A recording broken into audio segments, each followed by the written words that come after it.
벌써 7년 전 2017년을 닫고 2018년을 열던 송구 영신 예배 때 나눌 말씀 가운데 한 이야기입니다.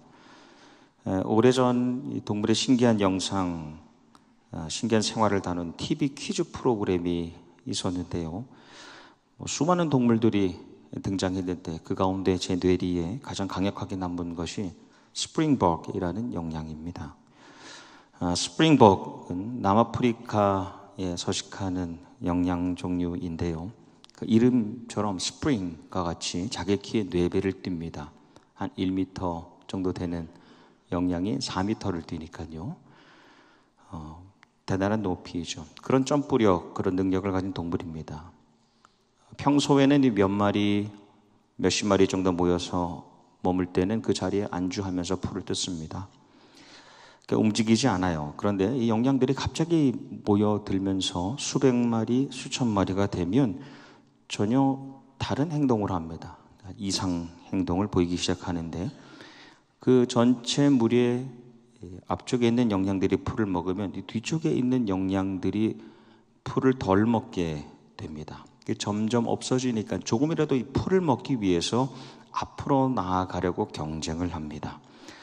뒤에 있는 양들이 앞으로 몰리니까 이 앞에 있는 양들은 더 앞서가려고 조금 더 빨리 뛰기 시작합니다.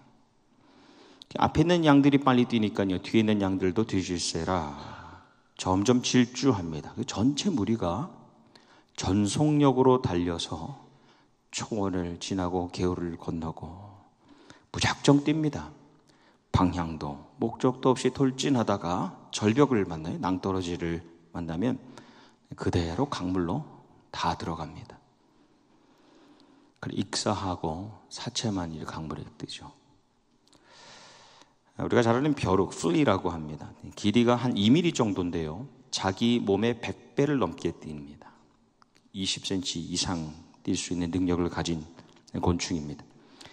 오랫동안 과학자들이 궁금했어요. 어떻게 그렇게 높이 뛸 수 있을까? 풀리지 않는 미스테리였는데 이 영상 기술이 발달하면서 이제 촬영을 해서 보니까 다리로 뛰는 게 아니라 갈고리가 달려 있는 이 발가락으로 점프를 하는데 그 점프를 하기 위해서 자기 단백질에 에너지를 저장해 두는 겁니다. 계속해서 에너지를 저장해 뒀다가 어둠 속에서 빛이 비치게 되면 살기 위해서 튀어오릅니다. 그때 그렇게 높이 뛴다는 겁니다. 벼룩 효과라는 이론이 있습니다. The Flea Effect라는 이론인데요. 이 벼룩들을 잡아다가 생각만 해도 그렇게 유쾌하지 않습니다만 벼룩들을 잡아다가 유리병에 넣어두면 탈출하려고 밖으로 다 나옵니다. 근데 그 유리병의 뚜껑을 닫아두면 뛰면 부딪히잖아요, 머리가. 그래서 뛰어도 머리가 닿지 않을 정도로 뜁니다. 나중에는 스스로 포기해버리죠. 자포자기합니다. 근데 그 유리병 높이에 적응되어 있는 벼룩은 그 자손들고 그 자녀들도 자녀라고 하면 좀 그렇죠. 그 자손들도 그 정도 높이만 뛸 수 있게 됩니다. 실패에 대한 공포로 자기 한계를 낮게 설정합니다. 스스로의 능력을 제한합니다. 이것을 이제 벼룩 효과라고 하고 영어로는 learned helplessness, 학습된 무력감이라고 합니다. 내가 힘이 없다는 것이 학습되어졌다는 겁니다. 이 힘이 있는데, 능력이 있는데 충분히 뛰고 날 수 있는데 거의 익숙해진 거예요. 난 못한다. 하나님께서 생명에게, 특별히 사람에게 내리신 복의 처음은 무엇입니까? 생육하라, 번성하라, 땅에 충만하라, 땅을 정복하라입니다. 하나님께서는 하나님의 사람들을 모으시고 계속하여 성장하기를 원하시는 분이십니다. 부흥하기를 원하시는 분이십니다. 그것을 통하여 또 성숙하기를 원하시는 분이십니다. 위대하고 풍성한 교회와 나라를 이루어가게 하시는 것이 하나님께서 하나님의 백성을 모으신 목적입니다. 그래서 사탄은 어떻게 하냐? 마귀는 어떻게 하냐? 매 시간마다 우리에게 패배감과 상실감을 주지요. 패배하지 않았는데 패배한 것 같은 감정을 줍니다. 잃어버린 것이 없는데 뭔가 많이 잃어버린 것 같은 감정을 가지게 합니다. 그래서 좌절하고 무력하게, 무기력하게 만드는 것이 사단 마귀의 역사입니다. 항상 그래서 우리가 발치 앞에 풀만 뜯고 달려가게 합니다. 우리 삶에 항상 유리병을 닫아놓는 겁니다. 그 이상을 튀어오르지 못하게 만드는 겁니다. 첫 번째 사람 아담이 그 복을 받고 한 일, 복을 받고 한 일이 무엇입니까? 생육하고 번성하고 땅에 충만하고 땅을 정복하라는 그 복을 받고 난 다음에 한 그의 일은 생명의 이름을 짓는 일이었습니다. 여러분, 그 이름을 짓는다는 것은 그 존재 자체의 의미를 부여하는 겁니다. 대단한 일입니다. 거대한 일입니다. 동력입니다. 하나님의 하시는 일에 같이 동력, 사역하는 겁니다. 근데 그 첫사람이 죄를 짓고 한 일, 죄를 짓고 난 다음에 한 일이 무서워서 동산나무에 숨는 것이었습니다. 어제까지만 해도 여기저기를 다니면서 생명의 모든 이름을 주었던 그가 오늘 무기력하게 나무 한 그루 뒤에 숨어 있는 겁니다. 그것이 사단의 이 마귀의 역사입니다. 최종적 목적입니다. 하지만 새로운 아담, 예수 그리스도께서 오셔서 하신 일은 무엇입니까? 그 사람 온통 올거매고 있었던 죄사슬로부터, 그 사람이 숨어 있었던 동굴로부터 그를 끌어내는 겁니다. 그의 안에 있었던 레기온, 군대 마귀를 빼내셔서 돼지떼게 몰살시키시고 그 한 사람을 살리시고, 말씀해 보면 그로 하여금 위대한 일, 그가 하신 일을 동네에 전하게 하시는 거예요. 그것이 예수님께서 오셔서 하신 일입니다. 예수님께서 하신 일은 무덤을 막아뒀던 그 돌무덤, 그 뚜껑을 열어내시는 겁니다. 죽음 앞에서 무기력하고 도망갔던 그 제자들을 다시 부르시고 모으시고 복음을 전하게 하시고 땅끝까지 가게 하시고 교회들을 세우게 하시고 나성영락교회를 세우게 하시는 것, 그것이 하나님의 하시는 일입니다. 이스라엘 백성들이 출애굽했습니다. 홍해도 지났습니다. 시내산에서 머물고 시내사도 건너왔습니다. 그리고 한 1년 정도, 많이 잡았자 한 13개월이 되어서 그 짧은 시간에 가나안 바로 직전까지, 문 앞까지 왔습니다. 신강야와 바란 광야 사이 가나안에 들어가는 그 입구 무렵에서 진을 칩니다. 그것이 우리가 잘 아는 가데스 바네아라는 곳이죠. 거기서 일어난 사건이 가나안에 정탐꾼을 보낸 일입니다. 근데 이 일은 민수기에도 기록되어 있고 신명기에도 기록되어 있어요. 민수기에 보면 하나님께서 모세에게 정탐꾼을 보내라 라고 하셨고, 신명기에 보면 하나님께서 그들에게 올라가 차지하라, 두려워하지 말라라고 말씀하십니다. 분명한 차이가 있죠.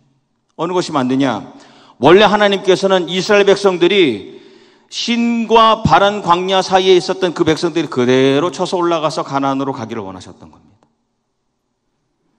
근데 백성들이 모세에게 우리보다 사람을 먼저 보내서 그 땅을 정탐하게 하고 어디로 올라가는 것이 좋은지, 어느 성읍으로 가는 것이 좋은지를 먼저 보게 하고 우리에게 알리게 하자라고 했던 겁니다. 그래서 그러면 너희가 정 그렇게 원하면 지파 가운데 지도자들 한 사람씩 뽑아서 보내라라고 하나님은 말씀하십니다. 그래서 우리가 잘 알듯이 각 지파에서 지도자 한 사람씩 뽑아서 12명을 가나안으로 보내 정탐을 시키지요. 그렇게 백성들이 궁금해하는 가운데에 12명의 지도자들이 40일을 정탐하고 와서 보고합니다. 그중 10명이 거기 정말 젖과 꿀이 흐릅니다.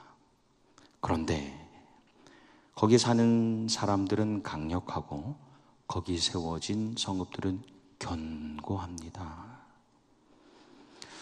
그 이야기를 듣고 이제 백성들이, 자기 지도자들이 한 얘기잖아요. 내 지파의 최고의 우두머리가 한 얘기입니다. 지파마다 난리가 납니다. 말씀해보니 갈렙이 백성들을 진정시키고 그리고 격려하며 말합니다. 우리가 올라갑시다. 그 땅을 점령할 수 있습니다. 능히 이길 수 있습니다. 능히 우리에게 이길 수 있는 능력이 있습니다 라고 하는데, 다른 이들이 우리는 도저히, 다른 번역에 능히 쳐 올라갈 수 없습니다. 무기력입니다. 우리는 할 수 없다. 그들은 우리보다 강합니다. 분명히 강합니다. 그 다음 말씀해 보면 우리가 다녀온 그 가나안 땅은 우리를 삼키는 땅, 우리가 가면 다 죽는, 우리를 죽이는 땅입니다 라고 하면서 말씀에 악평을 합니다. 다른 번역에 보니까 나쁜 소문을 퍼뜨립니다. 백성들이 다 듣게 됐겠죠. 말씀에 백성들이 소리를 지르고 밤새 통곡하며 모세와 아론을 원망하기를, 차라리 그 다음 이 원망이 중요해요. 우리가 애굽 떠나지 않고 차라리 거기서 죽는 게 낫다. 애굽으로 다시 돌아가자입니다. 그때 이번에 여호수아가 갈렙과 함께 선포합니다. 우리가 돌아다니며 정탐하고 온 땅은, 이 공동 번역에 보니까 이렇게 번역되어 있어요. 기막히게 좋은 땅. 기가 막히게 좋은 땅이요. 우리가 야훼 하나님의 마음에 들기만 하면 우리는 그 땅으로 들어가 차지할 수 있을 것이요. 그러니까 들어가든 들어가지 말든 우리가 야훼 하나님을 거역하지는 맙시다. 하나님께서 우리 편이시니 두려워하지 맙시다. 다음 장면은 우리가 오늘 나눈 말씀, 우리가 잘 아는 장면입니다. 갈렙과 여호수아 갈렙을 돌로 쳐서 죽이려고 할 때 그 순간에 하나님께서 임재하시고 진멸하려고 하시는데 모세가 중보하죠. 하나님께서 지금까지 하셨던 일을 다른 백성들도 다 들었는데 이제 와서 죽이시면 어떡합니까? 중보하여 살려주시지만 그 다음부터는 방황이 시작됩니다. 출애굽에서 가나안 직전까지 한 1년 정도. 하지만 그 광야 생활 가운데에 백성의 지도자라고 했던 그 지파의 우두머리라고 할 수 있었고 가나안으로 갔었던 그 정탐꾼들이 그동안 어떤 리더십을 보여왔을까? 좀 생각해 보면 항상 애굽을 생각하지 않았겠습니까? 조금만 어려움이 와도 애굽으로 다시 가야 되는 거 아닌가? 내가 얻을 젖과 꿀 유익만 기대하고 어려움을 만나면 애굽을 생각하고 과거를 후회하고 미래를 기관합니다. 근데 하나님께서 모세에게 내가 이 백성을 다 진멸하시겠다라고 하시고 난 다음에 하신 말씀을 보면 내가 이제 너를 통해서 더 강력하고 위대한 크고 강한 나라를 이루겠다라고 하십니다. 하나님의 분명한 뜻이 어디 있습니까? 하나님의 의지는 누가 되었든 지금을 살아가는 백성이 아니라 하여도 내 백성으로 하여금 거기 들어가게 하겠다는 겁니다. 그래서 거기에 다윗의 왕국을 세우고 거기에 예수 그리스도를 보내주시고 그곳에 하나님의 나라를 세우고 하나님의 교회를 세우시겠다는 것이 하나님의 뜻이고 하나님의 의지입니다. 너희가 아니어도 된다는 거예요. 하나님께서는 그 시대에 내 백성에게만 미래를 주겠다는 겁니다. 내 백성에게만 약속된 그 땅 가나안을 주겠다라고 말씀하시는 겁니다. 근데 이 백성들이 우리가 애굽으로 다시 돌아가겠다라는 이 말은 아주 가슴 아픈 말이에요. 얼마 전에 있었던 홍해에서의 그 기적, 신앙의 체험이잖아요. 홍해가 갈라지는 그 기적. 그것도 우리가 다 잊었다는 겁니다. 나와는 더 이상 상관이 없다는 겁니다.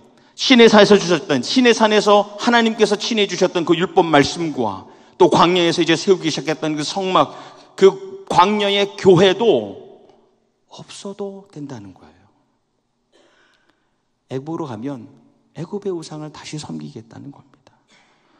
모든 것이 무효화되어도 내 과거의 신앙의 응답까지도 또 하나님께서 오늘 주시는 말씀과 세워가시는 그 광야의 교회도 무효화되어도 된다는 겁니다. 풀만 보고 밑만 보고 앞으로 가는 백성들. 뛰어오르지도 날아오르지도 못할 것을 아시고 여호수아와 갈렙 그리고 도약할 수 있는, 비상할 수 있는 다음 세대에게 미래를 주시는 겁니다. 하나님께서는 그때까지 기다리시는 겁니다. 제가 소망하기는 오늘 함께 예배드린 예배자들이 여호수아 갈렙과 함께 하나님의 미래로 함께 들어갈 수 있는 하나님, 이 시대의 하나님의 백성이 되기를 소망합니다. 네. 그래서 가나안이라고 하면 어떤 지역이나 토지나 부동산을 말하는 것이 아닙니다. 그 개념을 넘어서서 하나님께서 나의 백성의 다음 세대, 믿음을 간직한 새로운 백성에게 선물로 주실 그 미래 자체입니다. 우리 가나안 하면 어느 땅, 어느 토지를 생각합니다. 그것을 넘어서는 개념입니다. 소망을, 생명의 터전을 상징합니다. 시대를 넘어서는 겁니다. 그래서 이것은 미래를 넘어서 영원까지 이어져 우리가 죽음 후에 요단강을 건너서 가게 될 하늘나라를 상징하는 것이죠. 하나님은 이 시대에 하나님의 백성 우리를 통하여서 다음 세대, 이어질 세대에게 가나안의 미래를 선사하기를 원하시는 분입니다. 그래서 우리가 항상 고민해야 됩니다. 내가 우리 다음 자녀들에게, 내 육적인 자녀뿐 아니라 이 교회, 나성영락의 다음 세대들에게 무엇을 남겨줄 수 있을까? 무엇을 남겨줄 수 있을까? 내가 오늘 하나님이 부르셔서 떠났을 때에 너가 너의 자녀들에게, 영락의 자녀들에게 무엇을 남겨줬냐? 하나님께서 하나님의 백성의 그릇을, 하나님은 하나님의 백성들의 그 그릇을 채워가기를 원하시는 분이십니다. 그 말씀에 보면 입을 크게 벌리라고 하시죠. 그릇을 넓게 가지고 살아가는 겁니다. 얼마 전에 제 아들이 시계에 대해서 관심을 가지기 시작한 것 같아요. 친구들이랑 이야기하면서. 근데 저한테 와서 얼마 전에 아버지, 제 친구 누구누구는 이번에 대학을 간다고 할아버지가 자기 시계를 줬는데 이름이 리처드 땡이라고 비싼 거래요. 저도 예전에 한번 들은 기억이 있어서 제일 싼 게 한 30만 불, 40만 불 합니다. 집에 하나씩 다 있으신가 봐요. 참 놀라죠. 저나 아들이나 그런 럭셔리한 그런 물건에서 비롯되는 부러움으로부터는 자유롭다는 믿음이 있습니다. 그러니까 부러워서 하는 얘기는 아니구나. 다만 한 가지 새삼스럽게 느껴지는 것은 물질적인 가치를 넘어서 세상의 사람도 가장 소중한 것을 자녀에게 남겨주려고 합니다. 우리는 우리의 자녀들에게 무엇을 남겨주고 떠날까? 어떤 부모는 수고하여서 많은 유산을 남겨주기도 합니다. 또 어떤 부모는 수고해도, 같은 수고를 하였음에도 빚을, 부채를 남겨주기도 합니다. 근데 믿음의 자녀는, 복된 자녀는 물질 유산의 많고 적음, 때로는 없음이 아니라 그것의 성패를 떠나서 가장 좋은 것을 선사하려는 아버지, 어머니의 그 마음을 보는 것이 복된 자녀이지요. 여러분, 가나안은 아직 불확실한 미래입니다. 한 가지 분명한 것은 하나님이 약속하신 미래라는 겁니다. 하나님이 약속하신 미래라는 것을 받아들일 수 있는 아들과 딸들, 그 자녀 손들만이 그것을 소유했습니다.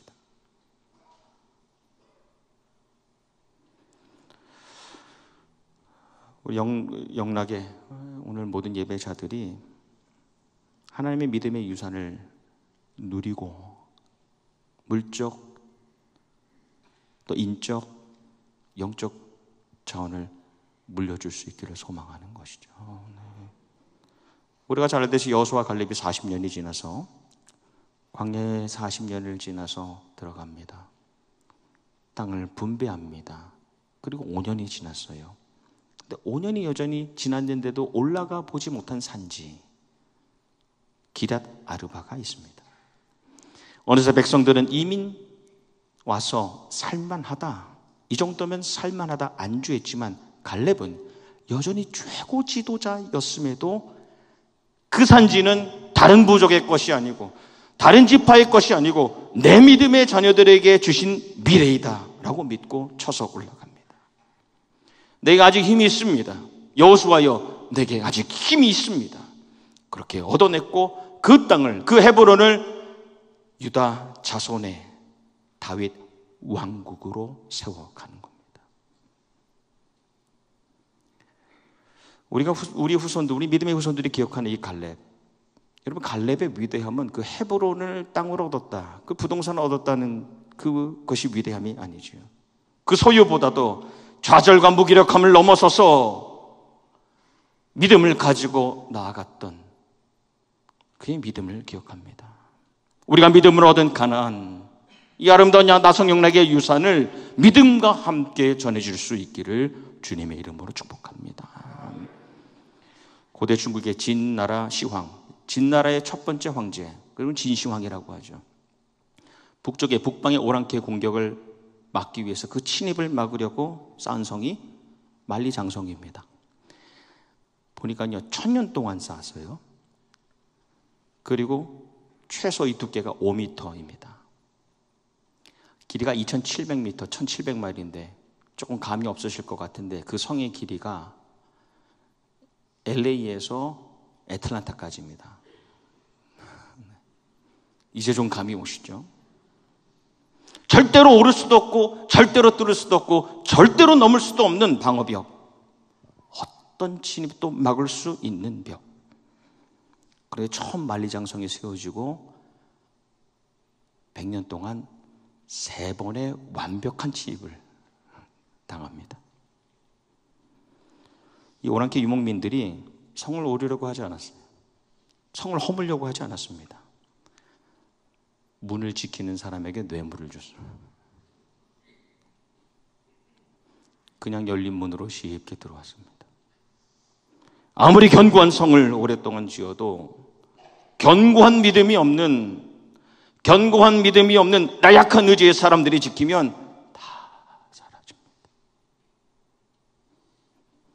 거룩하지 못한 사람들, 정결하지 못한 사람들이 지키면 모든 유산도 순식간에 땅보다도 성보다도 귀한 것, 땅과 성과 함께 남겨둬야 될 것은 믿음이고 믿음의 사람들이죠. 말씀을 맺으면서 오래전에 이 하버드대에서 심리학자들이 장기간에 걸쳐서 이 청년들 젊은이들을 조사했습니다. 추적하여 조사했습니다. 학력과 재력과 환경 조건이 모두 비슷한 청년들. 근데 유일한 차이가 무엇이냐? 목표가 있느냐? 삶의 분명한 미래에 대한 생각이 있느냐? 그 차이만 있었습니다. 25년이 지나서 보니까 뚜렷한 장기적 목표가 있었던 청년들 3%. 사회의 모든 각계각층에서 리더의 역할을 감당하고 있었습니다. 크게 이런 것들이 있었습니다. 뚜렷한 하지만 단기적인 목표가 있었던 청년들 약 10%, 대부분이 사회의 중상층을 차지하고 있었습니다. 모호한 목표를 가지고 있었던 청년들 한 60%, 대부분의 젊은이들이 이제 노년이 되었겠죠. 사회 중하층에 속해 있었고 어떠한 목표도 가지지 않았던 청년들 27% 항상 최하층에 머물러 있었습니다. 처음 이민 온 그날 아마 오늘 예배드리는 모든 분들은 가정을 향한 또 교회를 향한 비전이 움트기 시작했고 또 그 비전을 이루었고 이 많은 유산을 우리가 쌓아왔습니다. 우리 다음 세대들은 어떻게 미래를 준비해야 하는가? 마지막으로 아주 간단한 이야기인데요. 보통 꿀벌이 겨울을 넘기기 위해서 꿀을 모읍니다. 근데 꿀벌들이 1g의 꿀을 모으기 위해서 1g 여러분 얼마 되겠어요? 꿀벌 하나가 125송이의 평균 125송이의 꽃을 날아다닙니다. 그래서 1g을 모읍니다. 근데 이 학자들이 꿀벌들을 열대지방으로 옮겨 놨습니다. 아무래도 꽃이 많을 수 있으니까요. 근데 관찰했는데 거기서도 열심히 일을 하는 거예요. 서로 도우면서 협력하여서 열심히 꿀을 모읍니다. 곧 겨울이 오겠지. 곧 겨울이 오겠지. 그런데 겨울이 안 와요. 그러니까 벌들이 더 꿀을 모을 필요가 없겠구나 하고 그만두었는데 시간이 지나면서 이 벌들이 이상현상을 보이는 겁니다. 꿀을 모으지 않으니 공격적으로 변하는 거예요. 그래서 다른 생명을 공격합니다. 사람들이 가도 사람들을 공격합니다. 여러분 겨울은 꿀벌 되게 하는 계절입니다. 겨울이 필요하죠. 고난은 믿음의 사람 되게 하는 과정입니다. 하나님께서 가나안이라는 미래를 이스라엘에게 주기를 원하셨어요. 믿음으로 그것을 누릴 뿐 아니라 다음 세대에게, 다음 자녀 손들에게 그것을 선사하기를 원하셨습니다. 동일합니다. 우리나 성령나게 모든 후손들이 우리의 유산, 우리의 믿음과 물적 영적, 인적 유산을 소유하고 누릴 수 있기를 소망합니다. 그것을 계속 물려주는 교회, 내 육신의 자녀가 아니어도 영적인 자녀, 우리 교회 안에 다음 세대를 위하여 유산을 마련하고 그것을 선사하는 그런 예배자들이 되기를 주님의 이름으로 축원합니다. 기도하겠습니다. 살아계신 하나님, 전능하신 하나님, 우리 교회에 세밀하게 역사하시는 하나님, 하나님께서 영락해 주신 물적, 인적, 영적 자원을 기휘 여기며 감사드리고 우리의 자녀손들에게 미래로 선사하는 우리 모두가 되게 하여 주시옵소서. 하나님, 이 겨울을, 이 고난을 감사의 시간으로, 감사의 계절로 보내고 주님께서 우리 영락에 부어주실 더 놀라운 일들을 기대하며 하루하루를 살아가는 모든 나성 영락인들과 가정 되게 하여 주시옵소서. 감사하옵고 우리 생명 주인 되시는 예수님 이름 받들어 기도하옵나이다. 아멘.